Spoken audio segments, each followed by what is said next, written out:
It's the 15th of April, 2016, and I'm currently looking over the latest LEGO Dimensions to get the show notes made for it.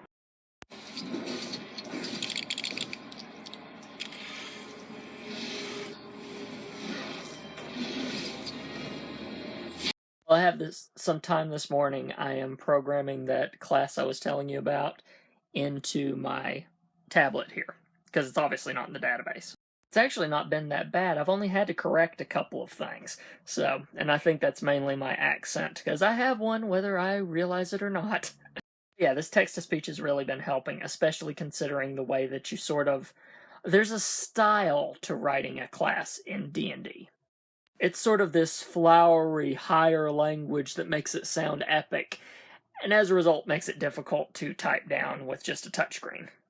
Back from Huddle House, me and my parents went there. You know, it's one of our usual spots when none of us is in the mood to make food, so, yep. I'm going to be back at it, putting the rest of that class in my database. That way I'll be ready. I was in the middle of it when they decided to go, so time to finish.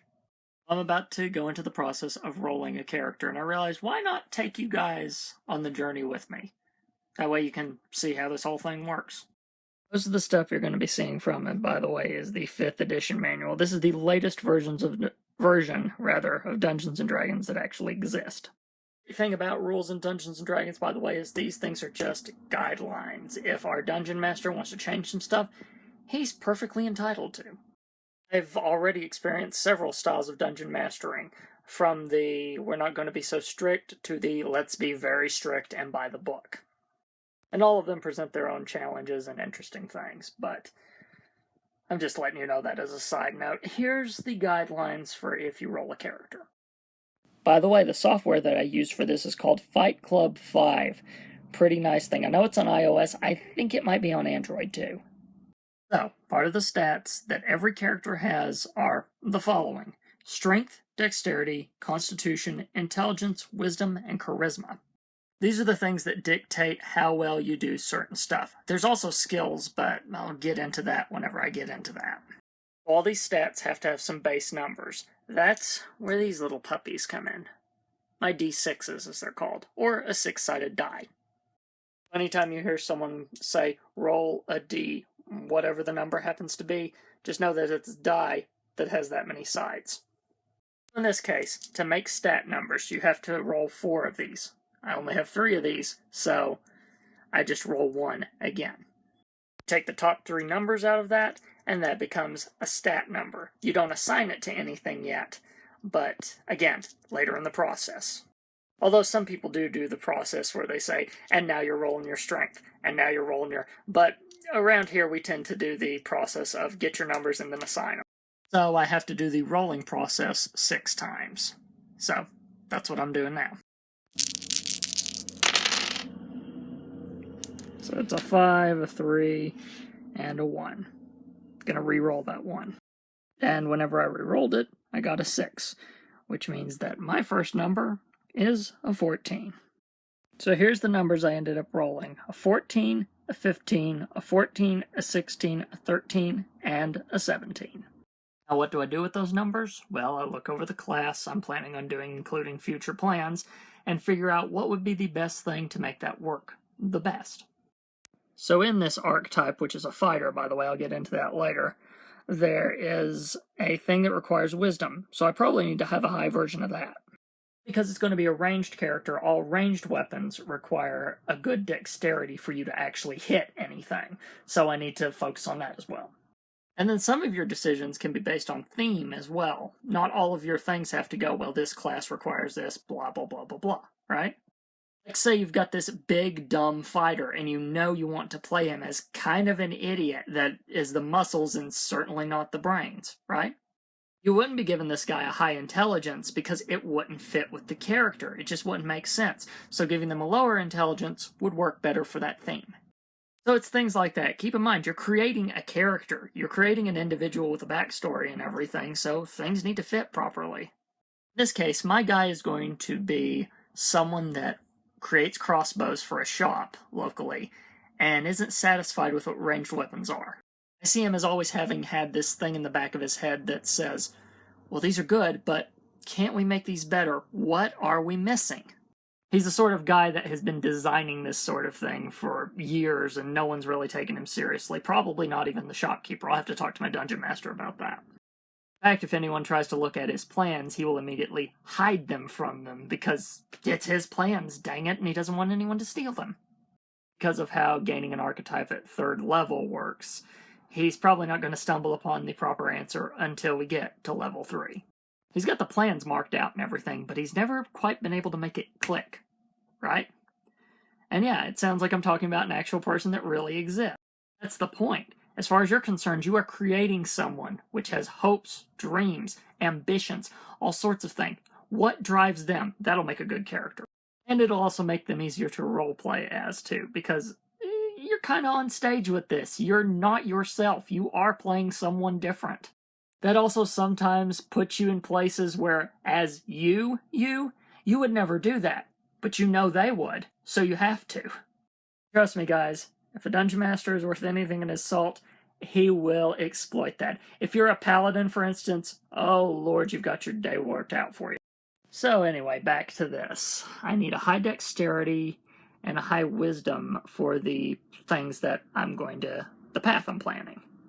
So I'm going to use the 17 for my dexterity, because that will actually be the hitting things bit. Kind of important.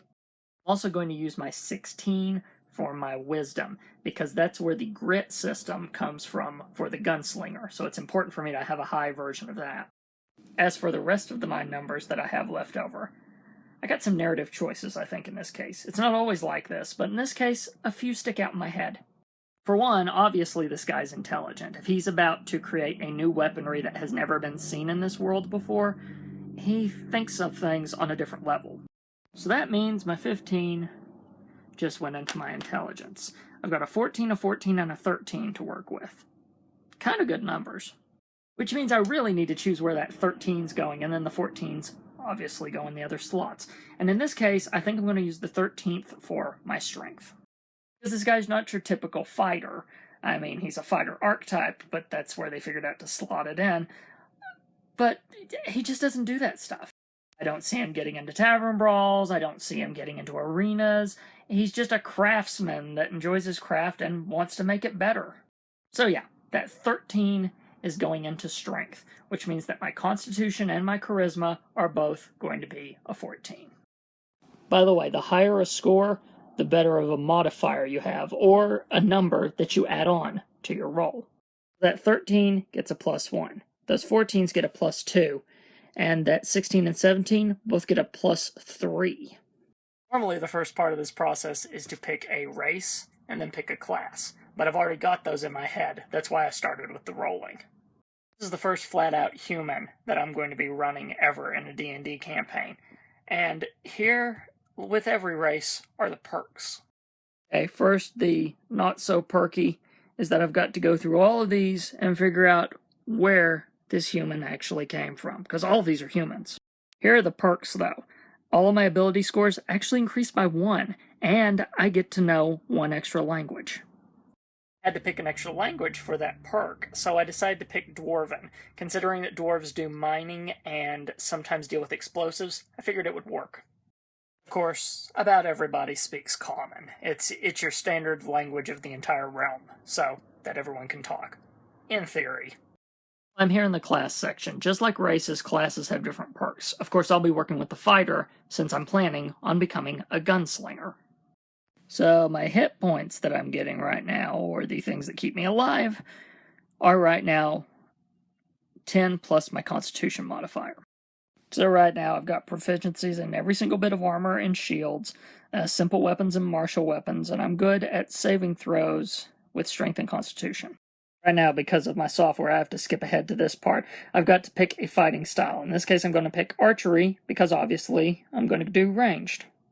And archery gains a +2 bonus attack to any ranged weapons, not just bows and arrows, so that'll work for me in the future as well. The skills that I get to pick from on this class are acrobatics, animal handling, athletics, history, insight, intimidation, perception, and survival. I'm going to go with insight and perception, because those are probably the ones that make the most sense for the specific character. It's giving me a list of starting equipment as well. In this case, for the first option, I think I'll go for the chainmail. The thing it's giving me is either a martial weapon and a shield, or 2 martial weapons. I don't think he would carry a shield around, so I'm going to go with the second option.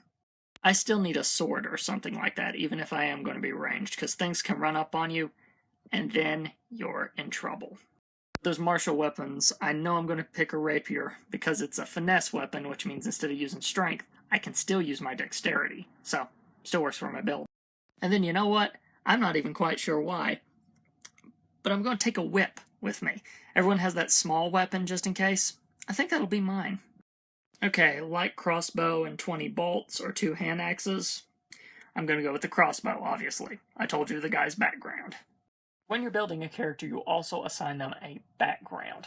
There's a list of them in the book that you can choose from. I'm going to go for Guild Artisan because it fits him the most. What's great about this is that Insight is already provided because of Guild Artisan, so I switched one of my fighter things to History, so he'll know about History too. So the other things that Guild Artisan gives me is it gives me another language to work with, so I'll be speaking 2 different extra languages now. It also gives me a set of Artisan's tools, and it's whichever tools I decide. In this case, I'm going to take the Tinkerer's tools, because I'll need those for the Gunslinger setup later. Because here's the only difficult part about the Gunslinger. I can't walk into a shop and buy ammo. Ammo doesn't exist. I have to make it. Along with my firearms themselves, I can't just walk into a shop and buy a gun. Guns don't exist, so again, I've got to build them. And that's where the Tinkerer's tools come in. If I'm ever going to build anything, I'm going to need me a set of Tinkerer's tools and be good at them. That's one of the things this provides. For that other language, I'm going to throw in Gnomish in the mix too, because there is a subspecies of gnome called a rock gnome that tinkers around with things. Again, makes sense. To say the most difficult part of any character for me is making a name, because I don't know, I've never been good at coming up with names. The book thankfully helps with that, especially in the human thing, by giving you names that are from your different regions. So I went with Ander Brightwood. And with that, the character is made. Every stat for Ander now exists and is ready to go for whenever I need to use him first. I'm really looking forward to this one, guys. I always look forward to him anyway, but getting to play a new character, oh yeah, there's always something special in that. Ignore that truck. I hope this wasn't deathly boring to you guys, but I know at least one person that was curious how you create a character, so I decided I'd do this. There you go.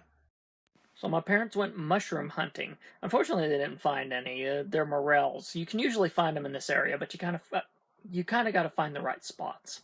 They did come back with something, though. It's a plant from the woods. I actually forgot to get the name of this stuff, but here it is. And I freaking love this stuff. It tastes like a green apple. I'm not kidding you. If I've ever got friends over and I have some of this, oh, I'm letting them try this crap. What's annoying about this stuff is I bet you could not get enough of it to make anything substantial with it, because I bet it'd make a great ingredient in something. So guys, after a couple of years, I kind of made a decision about something. It's not a big life change or anything, but still kind of big for some people. See this? It's tapped out. It's been on my iPad for probably, well, how many years has it been out? Anyway, yeah, I was playing it since it first came out, but lately, oh, it's starting to feel like a slag instead of something that's fun. The town's gotten so big on it that I can't just pop in and pop out, and I hate games that make me stay there for a bit if I don't want to. So guys,